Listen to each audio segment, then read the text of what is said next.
বিসমিল্লাহির রহমানির রহিম। প্রিয় ভিউয়ার্স, আসসালামু আলাইকুম ওয়া রাহমাতুল্লাহ। কবরের আযাব কাদের জন্য সবচেয়ে ভয়ঙ্কর হবে? মানুষ যত বড় শক্তিশালী, ধনী বা প্রভাবশালী হোক না কেন, একদিন তাকে কবরের অন্ধকারে যেতে হবে। এই পৃথিবীর জীবন সাময়িক, কিন্তু কবরের জীবন অনেক দীর্ঘ। ইসলামে কবরের আযাব একটি বাস্তব বিষয়, যা কোরআন ও হাদিসে বারবার উল্লেখ করা হয়েছে। কিছু মানুষের জন্য কবর হবে জান্নাতের বাগানের মতো শান্তির স্থান, আবার কিছু মানুষের জন্য হবে ভয়ঙ্কর শাস্তির জায়গা। রাসূলুল্লাহ সাল্লাল্লাহু আলাইহি ওয়াসাল্লাম বলেছেন, কিছু নির্দিষ্ট গুনাহের কারণে মানুষের কবরের আযাব অত্যন্ত কঠিন হয়। প্রথমত, নামাজ অবহেলা করা। নামাজ হলো ইসলামের মূল স্তম্ভ। যে ব্যক্তি ইচ্ছাকৃতভাবে নামাজ ছেড়ে দেয় বা অবহেলা করে, সে আল্লাহর সবচেয়ে গুরুত্বপূর্ণ নির্দেশ অমান্য করে।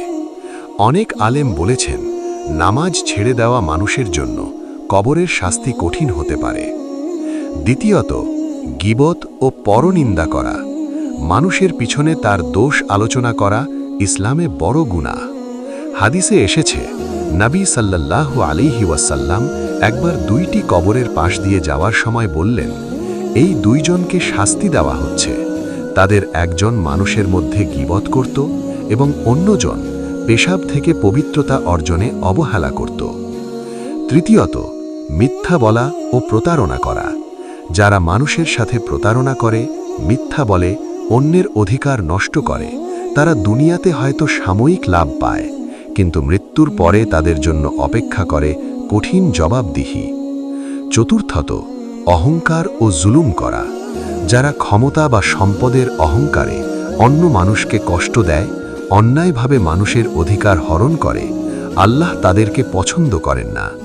এমন মানুষের জন্য কবরের জীবন খুবই কঠিন হতে পারে। পঞ্চমত, হারাম উপার্জন করা। ঘুষ, প্রতারণা, সুদ বা অন্যায় পথে উপার্জিত অর্থ মানুষের জীবনে বরকত নষ্ট করে দেয়। শুধু দুনিয়ায় নয়, আখিরাতেও এর কঠিন শাস্তি রয়েছে।